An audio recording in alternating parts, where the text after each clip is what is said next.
한 번은 D.L. 무디가 스코틀랜드 에딘버러에서 어린 아이들을 이렇게 모아놓고 설교를 한 적이 있습니다. 아이들이니까 설교를 시작하면서 좀 주의를 끌기 위해서 아이들을 집중시키기 위해서 질문을 했습니다. 여러분, 기도란 무엇이지요? 기도가 뭐예요? 이렇게 물었습니다. 이 무디 생각은 아이들이 아마 대답을 못할 것이다. 그래서 답을 준비하고 있었어요. 근데 기도란 무엇인가요? 기도가 무엇이지요? 라고 하니까 여기저기서 아이들이 소리를 지르는 거죠. 저요, 저요 하는 거죠. 그때 한 아이가 아주 명확하게 그리고 아주 정확하게 기도에 대해서 이렇게 이야기를 했습니다. 기도란 예수 그리스도의 이름으로 우리의 죄를 고백하고 하나님의 자비하심을 감사하며 하나님의 뜻에 맞추어 우리의 소원을 하나님께 올리는 것입니다. 이걸 누가 했다고요? 아이가 했다고요. 만약 이 시간 D.L. 무디가 하늘샘 교회에 와서 여러분에게 묻습니다. 하늘샘 교회 성도 여러분, 기도란 무엇이지요? 기도가 뭔가요? 라고 하면 여러분 뭐라고 대답하겠습니까? 어떤 사람은 기도를 하나님과의 대화라고 합니다. 하나님과의 대화 맞죠? 근데 한 주간 돌아보십시다. 하나님과 얼마 동안 대화하셨습니까? 하나님과 얼마나 자주 대화하셨습니까? 또 어떤 사람은 기도는 영혼의 호흡이다. 호흡. 여러분 이 호흡, 이 영혼의 호흡을 통해서 하나님을 만나셨습니까? 여러분 정말로 영혼이 한 주간 숨을 쉬었습니까? 육신이 숨을 쉬는 것뿐만 아니라 여러분의 영은 한 주간 숨을 쉬었습니까? 어떤 사람은 기도를 열쇠라고 합니다. 하나님 나라를, 천국을 여는 열쇠, 천국에 있는 보물창고를 여는 열쇠. 여러분 그 열쇠를 얼마나 사용하셨습니까? 혹시 그 열쇠가 녹슬어 있지는 않습니까? 오늘 야고보는 흩어져 신앙생활을 하고 있는 성도들에게 기도를 말합니다. 기도는 의인의 강구다. 이 짧은 기도의 정의, 기도는 의인의 강구다. 여러분, 이 짧은 기도의 정의는 우리에게 결코 작은 울림이 아니라 큰 울림을 줍니다. 기도는 의인의 강구다. 왜 기도가 의인의 강구일까요? 이 시간 야고보가 전하는 말씀을 듣고 의인의 강구를 알고 또한 의인의 강구를 시작할 수 있기를 주님의 이름으로 축복합니다. 제가 오늘 세 가지의 질문을 가지고 설교를 이끌어 갈 거예요. 이 세 가지의 질문에 여러분은 마음속으로 대답을 한번 해보시면 됩니다. 첫 번째 질문, 나는 의인이라는 확신이 있습니까? 첫 번째 질문, 나는 의인이라는 확신이 있습니까? 16절 말씀입니다. 그러므로 너희 죄를 서로 고백하며 병이 낫기를 위하여 서로 기도하라. 의인의 강구는 역사하는 힘이 큼이니라. 자, 의인의 강구는, 여기에서 의인은 누구를 말하는 것일까요? 16절을 메시지 성경으로 제가 한번 읽어드릴 테니까 한번 보시기를 바랍니다. 들으시기를 바랍니다. 서로 죄를 고백하고 서로를 위해 기도하십시오. 그러면 여러분의 병이 낫고 온전해져서 더불어 살 수 있을 것입니다. 하나님과 바른 관계를 맺고 사는 사람의 기도는 하나님께서 헤아리실 만큼 강력한 힘을 발휘합니다. 자, 메시지 성경을 잘 보시면 여기에 의인의 강구는 이 자리에 하나님과 바른 관계를 맺고 사는 사람이다, 이렇게 나옵니다. 우리는 흔히 의인이라 말하면 예수님 믿는 사람, 또한 구원받은 사람이라고 말하는데 이 야고보서에서 말하고 있는 의인은 좀 다릅니다. 방금 메시지 성경에서 이야기하고 있는 것처럼 하나님과 바른 관계를 맺고 사는 사람이 의인입니다. 정말 안타까운 것은 뭐냐?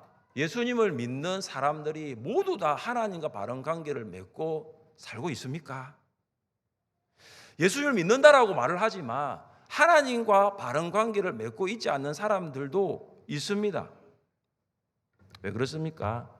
예수님 믿고 구원은 받았습니다. 그런데 하나님에 대해서 알고 싶은 마음이 그다지 많지가 않습니다. 하나님을 알고 싶은 마음, 하나님을 묵상하거나 하나님에 대해서 연구하거나 공부하지 않습니다. 하나님께서 자신을 내가 어떠한 하나님이라고 계시하신 것이 딱 한 가지가 있습니다. 그것이 바로 성경이에요. 성경은 하나님의 자기 계시입니다. 여러분, 성경을 통해서 하나님이 어떤 분이시고 하나님의 본질, 하나님의 속성, 하나님의 성품을 알고 있습니다. 그러니까 성경을 읽지 않으면 하나님을 알 수도 없고, 성경을 읽지 않으면 하나님과 바른 관계를 맺을 수 없는 거예요. 그럼 어떻게 우리가 하나님을 압니까? 성경을 통해서 하나님을 아는 거예요. 일주일에 한 번 만나니까 그래도 제가 또 기도하면서 준비한 거 말씀드리겠습니다. 이번 지난주 우리 하늘샘교회 성도님들이 성경을 얼마나 읽으셨을까 제가 궁금해서 한번 살펴보았습니다. 목장 이름은 이야기하지 않겠으나 몇 명이 성경을 몇 장 읽었는 것은 제가 좀 나누고 싶습니다. 5명 모였는데 성경 36장 읽었어요. 어떤 목장은요, 보니까 5명 모였는데 성경을 15장 읽었어요. 읽으면 너무 많으니까 여러분, 5명이 목원인데 15장 성경을 읽고 5명이 목원인데 36장을 읽으면 도대체 한 사람이 일주일에 몇 장 읽었다는 거예요? 거의 읽지 않았다는 거예요. 아마 이 5명 중에 성경 안 읽으신 분 많을 겁니다. 그 중에 목자, 목녀가 읽어가지고 지금 이게 합산돼서 올라온 거예요. 성경을 읽지 않습니다. 그런데 하나님을 안다고요? 성경을 읽지 않는데 내가 하나님과 관계가 있다고요? 우리는 모두 부모를 통해 태어난 자녀입니다. 그런데 자녀가 부모에게 전화도 하지 않습니다. 연락도 하지 않습니다. 찾아오지도 않습니다. 그런데 그 자녀가 부모와 바른 관계라고 말할 수 있습니까? 여러분, 지난주 200년 만에 큰 폭우가, 극한 폭우가 우리 한반도를 강타했습니다. 저도 부모님 걱정이 돼가지고 전화를 드렸어요. 아버지 괜찮습니까? 어머니 괜찮습니까? 괜찮다 그러더라고요. 근데 전화를 끊으면서 하는 말씀이 늘 있습니다. 고맙다 그럽니다. 자녀가 부모에게 전화를 한 게 부모에게는 뭐 그리 고맙습니까? 그건 당연한 거 아닙니까? 아마 여러분 아마 전화를 하셨을 거예요. 아마 전라도 쪽에, 충청도 쪽에, 엊그제는 서부 경남 쪽에 비가 엄청 내렸습니다. 어떤 마음입니까? 시골집은 잘 있는지, 부모님은 잘 계신지, 아니면 대피는 하셨는지, 그게 자녀가 부모를 향한 마음이란 말이에요. 하나님 아버지를 향해서는 그런 마음이 있습니까? 하나님을 제가 알고 싶습니다. 하나님 어떤 분이신지 제가 궁금합니다. 그러면 성경을 봐야 되는 거죠. 여러분, 의인이 누구입니까? 의인은 하나님과 바른 관계를 맺는 사람입니다. 하나님과 바른 관계를 맺는 사람은 죄의 문제가 해결되었습니다. 지었던 죄를 고백하였고 그 죄에 대한 용서를 받은 사람이 의인입니다. 그래서 의인의 정의를 하나님과 바른 관계를 맺는 사람이라고 정의할 때 의인의 강구는 뭐냐? 진짜 하나님과 바른 관계를 맺는 사람이 기도할 수 있는 거예요. 구원받은 사람이 기도하는 것이 아니고 정말로 하나님과 바른 관계가 있는 사람만이 기도할 수 있는 거죠. 그게 바로 의인의 강구입니다. 하나님과 아담의 관계가 단절될 수밖에 없었던 것은 절대로 먹지 말라고 한 선악과를 먹었던 불순종의 죄 때문이었습니다. 하나님과 이스라엘 백성의 관계가 깨어질 수밖에 없었던 것도 하나님을 예배하지 않고 우상을 섬겼던 바알과 아세라를 섬겼던 불신앙의 죄였습니다. 우리는 어떻습니까? 왜 하나님 관계가 우리가 멀어졌습니까? 하나님보다 세상을 더 사랑했기 때문이에요. 하나님보다 자녀를 더 사랑했습니다. 하나님보다 일을 더 사랑했습니다. 하나님과 바른 관계를 맺기 위해서는 이런 죄의 문제가 반드시 해결되어야 됩니다. 너희가 손을 펼 때에 내가 내 눈을 너희에게 가리고 너희가 많이 기도할지라도 내가 듣지 아니하리니 이는 너희의 손에 피가 가득함이라. 우리가 손을 펴서 우리가 손을 들고 기도한들 왜 하나님께서 우리를 보지 않습니까? 우리 많이 기도할지라도 왜 하나님께서 우리의 기도를 듣지 않습니까? 우리 손에 피가 있기 때문이에요. 우리가 죄를 지었기 때문이에요. 빨리 그 하나님과 우리 사이에 이 죄의 문제를 우리 해결해야 됩니다. 그때 내가 의인이 될 수 있는 거죠. 사랑하는 성도 여러분 의인의 강구를 시작하려면, 바른 하나님과 관계를 맺으려면 정말로 성경으로 빨리 돌아오셔야 됩니다. 성경을 통해 하나님 어떤 분이신 줄 알아야지 하나님과 바른 관계가 거기서부터 시작되는 거예요. 여러분이 의인의 강구를 시작하시려면 반드시 죄의 문제를 해결해야 됩니다. 야고보는 병든 성도가 교회에 성숙한 사람들에게 기도를 부탁하면 성숙한 사람들은 믿음으로 간절히 기도한다라고 하였습니다. 16절은 이렇게 시작합니다. 너희 죄를 서로 고백하며 병이 낫기를 위하여 서로 기도하라. 야고보는 두 가지를 지금 연결하고 있습니다. 하나는 죄고 하나는 병이에요. 야고보는 죄 때문에 병이 들 수 있다고 합니다. 근데 여기서 질문을 던질 수 있죠. 목사님, 모든 병이 그러면 죄 때문에 드는 겁니까?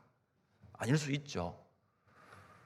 계속해서 우리가 운동을 하지 못하면 병이 들 수 있습니다. 과식을 넘어서 폭식을 하고 과음을 넘어서 폭탄주를 마시면 몸이 병이 들 수 있죠. 그리고 지나친 염려와 과도한 스트레스를 계속 받으면 또 병이 생길 수 있죠. 모든 병이 죄 때문에 생기는 것은 아닐 수 있습니다. 그런데 성경을 보면 죄 때문에 병이 걸릴 수 있다고 말씀하고 있습니다. 예수님이 가버나움에 어느 집에 들어갔습니다. 그때 4명의 친구가 한 중풍병자를 상에 이렇게 달아서 쭉 밑으로 내렸죠. 그때 예수님이 이 4명의 친구들의 믿음을 보셨어요.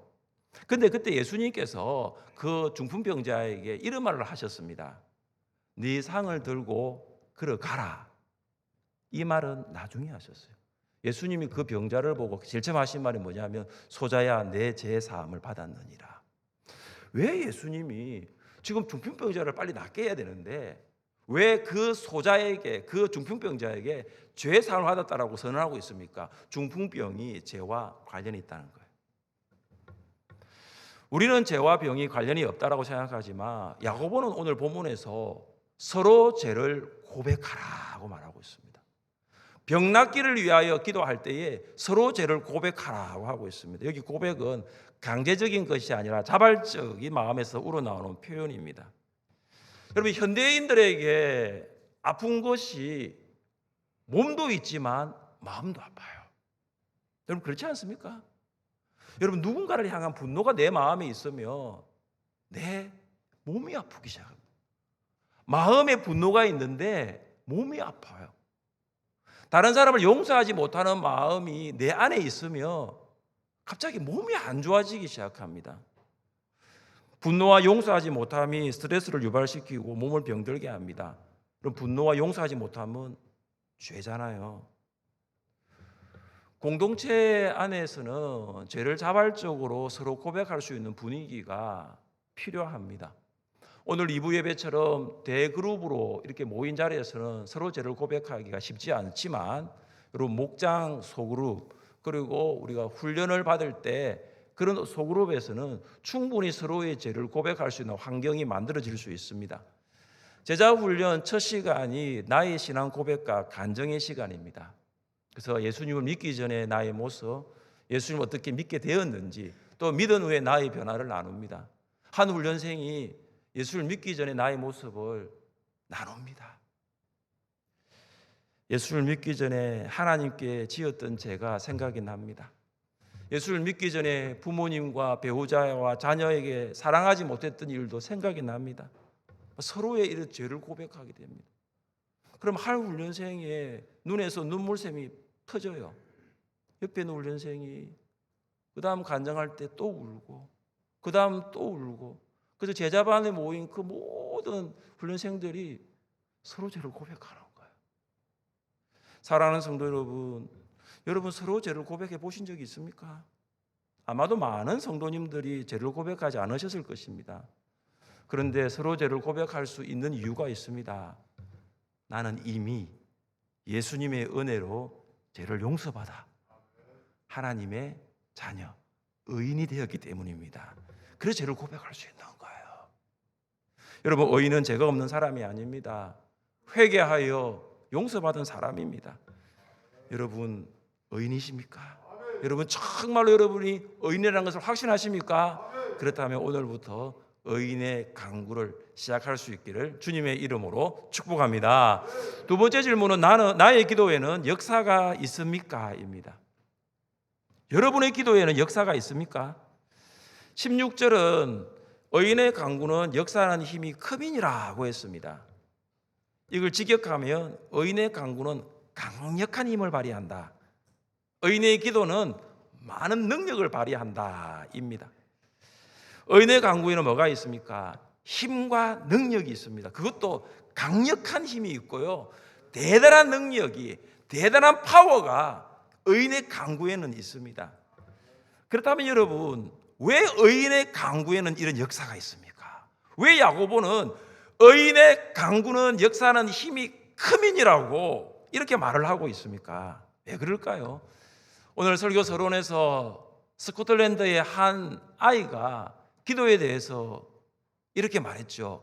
기도란 예수 그리스도의 이름으로 우리의 죄를 고백하고 하나님의 자비하심을 감사하며 하나님의 뜻에 맞추어 우리의 소원을 하나님께 올리는 것입니다. 기도가 뭐예요? 예수 그리스도의 이름으로 하는 거예요. 이게 기도입니다. 의인의 기도는 예수 그리스도의 이름으로 드리는 기도입니다. 예수 그리스도의 이름이 힘이 있고 능력이 있음을 믿으십니까? 기도하는 의인의 이름에는 전혀 이런 힘과 능력이 없어요. 그러나 기도하는 예수님의 이름에는 힘과 능력이 있는 거죠. 우리의 이름에 뭐가 힘이 있습니까? 우리의 이름에 뭐가 능력이 있습니까?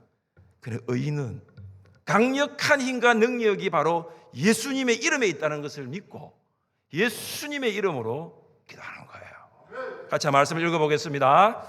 너희가 내 이름으로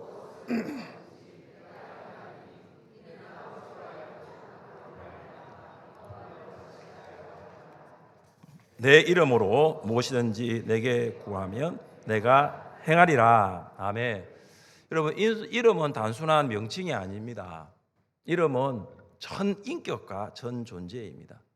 예수님이 직접 말씀하신 것이 제자들에게 내 이름으로, 너희가 내 이름으로 무엇이든지 구하면 내가 행하겠다고. 내 이름으로 구하라는 거예요. 제자들을 향해서 이제 내 이름으로 구하라는 거죠. 두 번이나 반복하고 있는 거죠. 여러분, 이름에는 인격과 여러분 존재가 있다고 말씀을 드렸습니다. 예수님이 인격으로 기도하는 것은 예수님의 온유와 겸손으로 기도하는 거예요. 예수님의 존재로 기도하는 것은 예수님의 뜻을 다하여 하나님의 나라와 영광을 위해 기도하는 것입니다. 여러분, 우리의 기도 안에 예수님의 이름이 있습니까? 여러분, 혹시 내 기도 안에 여전히 나의 불같은 성격, 나의 다혈질적인 성격, 나의 모난 성격, 나의 급한 성격이 있으면 예수 그리스도의 이름으로 여러분 죽이시면 돼요. 죽여버리세요. 여러분, 내 기도 안에 이 교만한 성격, 이 세속적인 것, 이 이기적인 것이 있으면 예수 그리스도의 이름으로 선포해서 주님, 내 안에 있는 이 성격을 하나님 죽여주십시오. 여러분, 기도 안에 우리의 현실적인 필요보다 하나님의 나라와 영광을 더 강구하고 있습니까? 여러분, 기도 안에 물질적인 필요보다 영적인 필요를 더 많이 기도하고 있습니까? 그렇지 않다면 여러분 기도하세요. 주님, 이 예수님의 이름으로 나의 세속적인 것들이 죽어지고 하나님 다시 회복되기를 원합니다. 예수님 이름으로 여러분 기도하시면 돼요. 인도 선교사 스코트 목사님이 이 오지에 복음을 한 번도 들어본 적이 없는 사람이 있다는 소식을 들었습니다. 그때 스코트 목사님이 며칠을 이제 여행해서 그 마을에 도착을 했습니다. 마을을 도착을 했는데 그곳에 사는 원주민들이 이 스코트 목사님을 보면서 이방인이 들어오니까 그들이 가지고 있는 창을 가지고 목사님을 심장을 향해 겨누면서 죽이려고 했어요. 목사님이 직감을 했습니다. 마지막이 될 수도 있겠다. 그래서 눈을 감고 그가 늘 가지고 다녔던 바이올린을 딱 준비를 해가지고 그 원주민의 언어로 바이올린을 연주하기 시작합니다. 연주하면서 이렇게 찬양합니다. 주 예수 이름 높이여 다 찬양하여라. 금면류관을 들여서 만유의 주 찬양. 금면류관을 들여서 만유의 주 찬양. 주 예수 당한 고난을 못 잊을 죄이나 내 귀한 보배 바쳐서 만유의 주 찬양. 내 귀한 보배 바쳐서 만유의 주 찬양. 이렇게 2절까지 부르고 3절을 부르려고 하는데도 아무런 일이 일어나지 않으니까 목사님 눈을 떴습니다. 그때 놀라운 일이 일어났습니다. 목사님의 심장을 향해 겨누렀던 들고 있던 그 창을 이 원주민들이 다 땅에 놔왔습니다. 그리고 난 다음에 목사님께 물었습니다. 주 예수 이름 높이어의 그 주 예수가 누굽니까? 너무나 놀랍잖아요. 죽기 전에 살려달라고 애원하는 게 당연한데 주 예수 이름을 높이고 있어요. 순교하기 전에 주 예수 이름을 높이고 있으니 이 원주민들이 도대체 그 분은 누구냐고, 그 주 예수는 어떤 분이냐고, 우리도 그분을 알고 싶다라고 이야기를 하는 거예요. 그래서 그것도 목사님이 원주민들을 데리고 가서 주 예수가 누구인지 가르쳐 주었습니다. 여러분, 이것이 예수 그리스도의 이름으로 나타난 하나님의 주권적 역사인 줄 믿습니다. 여러분, 예수 이름으로 기도하시면 됩니다.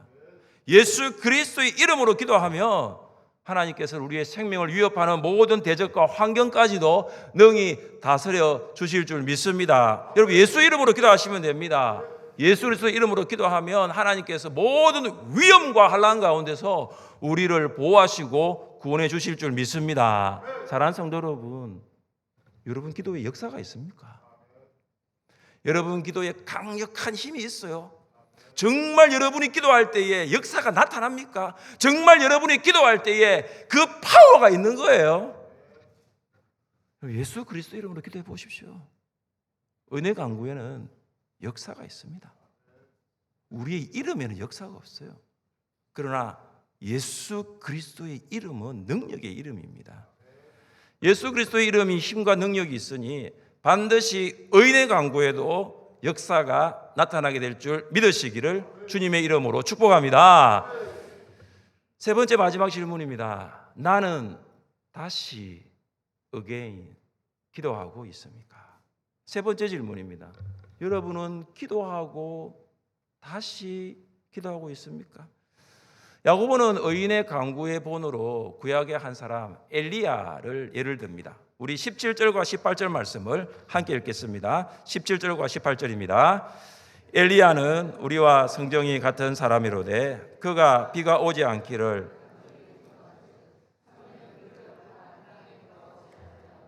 다시 기도하니 하늘이 비를 주고 땅이 열매를 맺었느니라. 아멘.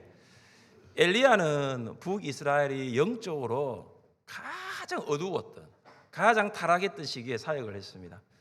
엘리야는 하나님 말씀에 순종해서 그릿 시냇가로 갔고 하나님께서는 까마귀를 보내어서 엘리야를 살리도록 하셨죠. 그 다음 엘리야는 하나님의 말씀에 순종하여 사르밧으로 갔고 비가 내리는 날까지 사르밧 과부의 집에 통의 가루와 병의 기름이 마르지가 않았습니다. 또한 엘리야는 사르밧 과부의 죽은 아들을 살렸습니다. 또한 엘리야는 갈멜산에서 바알과 아세라 선지자 850대 1로 대결해서 승리했습니다. 여러분, 이 엘리야의 사역을 쭉 보면 정말 중요한 한 가지가 있어요. 그 한 가지가 뭐냐 하면 기도였습니다. 여러분, 이 사르밧 과부의 아들이 죽었어요. 그때 엘리야가 어떻게 합니까? 그 아들을 안고 다락에 올라가서 침상에 누이고 간절히 기도합니다. 내 하나님 여호와여, 원하건대 이 아이의 혼으로 그의 몸에 돌아오게 하옵소서. 엘리야가 갈멜산에서도 간절히 기도합니다. 여호와여, 내게 응답하옵소서, 내게 응답하옵소서. 이 백성에게 주 여호와는 하나님이신 것과 주는 그들의 마음을 돌이키심을 알게 하옵소서. 엘리야는 모든 사역 가운데 기도가 있었습니다. 그는 3년 6개월 동안 비가 오지 않는 이스라엘을 위해서도 간절히 기도했습니다. 우리 같이 한 말씀을 읽어보겠습니다. 엘리야가 갈멜산 꼭대기에 그의 얼굴을 무릎 사이에 넣고 그의 사원에게 이르되 올라가 바다 쪽을 바라보라. 그가 올라가 바라보고 말하되 아무것도 없나이다. 이르되 7번까지 다시 가라. 아멘. 엘리야가 무릎을 꿇어 엎드렸습니다. 그리고 그 무릎 사이에 얼굴을 넣었습니다. 그리고 엘리야가 사환에게 저기 지중해 쪽을 바라보라고 했습니다. 근데 사환이 와서 엘리야에게 말합니다. 아무것도 없습니다. 엘리야가 또 기도합니다. 사환이 말합니다. 아무것도 없습니다. 엘리야가 다시 기도합니다. 사환이 말합니다. 아무것도 없습니다. 여러분, 사르밧 가부의 아들을 위해서 기도할 때는 엘리야가 한 번 기도했거든요. 그리고 갈멜산에서 기도할 때도 엘리야는 이렇게 여러 번 기도하지 않았습니다. 그런데 엘리야가 6번까지 기도했습니다.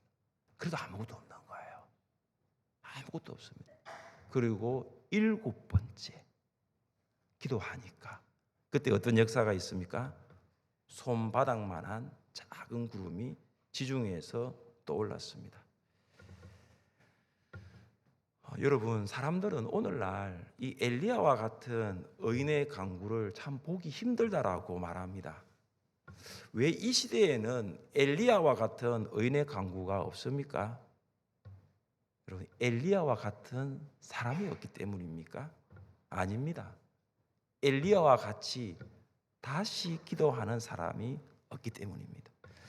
야고보는 엘리야를 말할 때에 특별한 사람이 아니고 우리와 성정이 같은 사람이라고 하였습니다. 존 칼빈은 엘리야를 이렇게 말합니다.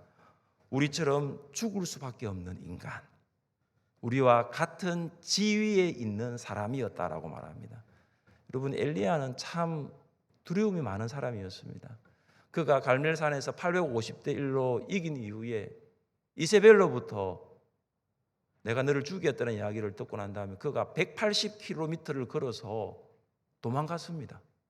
그만큼 엘리야는 연약한 사람이었고 겁이 많은 사람이었습니다. 그럼에도 불구하고 왜 우리에게는 이런 의인의 강구가 나타나지 않습니까? 엘리야처럼 다시 기도하지 않기 때문에. 손바닥만한 구름이 일어날 때까지 우리는 기도를 더 이상 하지 않습니다. 6번 기도하고 포기해버려요. 여러분, 의인의 강구를 시작하기를 원하신다면 엘리야처럼 다시 기도를 시작할 수 있기를 바랍니다. 여러분, 언제 기도를 멈추었어요? 여러분, 언제 기도를 멈추었어요? 어디서 기도를 멈추었어요? 그 멈추었던 시간으로 돌아가고 그 멈추었던 장소로 돌아가서 다시 기도를 시작하면 의인의 강구의 기도가 되는 것입니다. 설교의 왕자라 불리던 찰스 스펄전 목사님이 사역하던 교회가 영국에 있습니다. 한때 6천 명이 모였고 많이 모일 때는 2만 명이 모였다고 합니다. 그래서 이 스펄전 목사님은 그때 사역을 하면서 하나님의 영광과 능력이 불타오르는 교회가 바로 이 교회다라고 하였습니다. 그래서 많은 사람들이 그 교회를 탐방을 왔어요. 탐방을 와서 어떻게 하나님의 영광과 능력이 불타오릅니까 했을 때 이 스펄전 목사님이 본당으로 방문한 사람들을 데리고 가지 않고 지하실로 갑니다. 그 지하실에서는 어떤 일이 있냐면은 기도하는 사람들이, 권사님들이, 기도하는 사람들이 모여가지고 간절히 교회를 위해서 기도하는 것입니다. 그래서 스펄전 목사님이 그렇게 말합니다. 여기에 하나님의 영광과 능력이 나타나는 여기가 바로 저희 교회의 발전소입니다. 그렇게 이야기를 합니다. 근데 스펄전 목사님이 이 교회를 떠나게 됩니다. 떠나고 난 다음에 교회가 굉장히 어려웠어요. 어떤 사람이 그 교회가 어려운 이유를 이렇게 말합니다. 기도가 없어졌습니다. 기도하는 사람들이 사라져 버렸습니다. 여러분, 기도가 사라질 때 하나님께서는 영광을 거두어 가십니다. 여러분, 기도가 사라질 때 하나님의 능력은 더 이상 나타나지 않습니다. 사랑하는 하늘샘 성도 여러분, 우리 교회는 하나님의 영광과 능력이 불타고 있습니까? 우리 교회는 정말로 하나님의 영광과 하나님의 능력이 나타나고 있습니까? 기도의 사람이 있다면 하나님의 영광과 능력이 나타날 것이고, 기도의 사람이 없다면 스펄전 목사가 사역했던 그 교회처럼 하나님께서 그 영광과 능력을 거두어 가실 것입니다. 사랑하는 성도 여러분, 의인의 강구를 원하십니까? 죄를 회개하여 용서받아 하나님과 바른 관계 안에 있는 의인이라는 것을 확신하시기를 바랍니다. 예수 그리스도의 이름으로 여러분의 기도에 강력한 힘과 강력한 능력이 나타나기를 원합니다. 지금까지 기도했지만 아무것도 보이지 않습니까? 다시 기도해 보십시오. 다시 기도를 시작해 보십시오. 그렇게 자녀를 위해서 기도했는데, 그렇게 배우자 구원을 위해서 기도했는데, 그렇게 목장을 위해서 기도했는데 손바닥만한 구름도 없습니까? 다시 기도를 해보십시오. 기도를 멈추었던 그 장소로 가시고, 기도를 멈추었던 그 시간으로 돌아가셔서 다시 기도를 시작해 보십시오. 엘리야처럼 다시 기도하고 또다시 기도할 때에 하늘 문을 하나님께서 열어주시고 은혜의 이른 비와 늦은 비를 내려주실 줄 믿습니다. 오늘부터 의인의 강구를 시작할 수 있기를 주님의 이름으로 축복합니다. 우리 자리에 일어나서 찬양하겠습니다.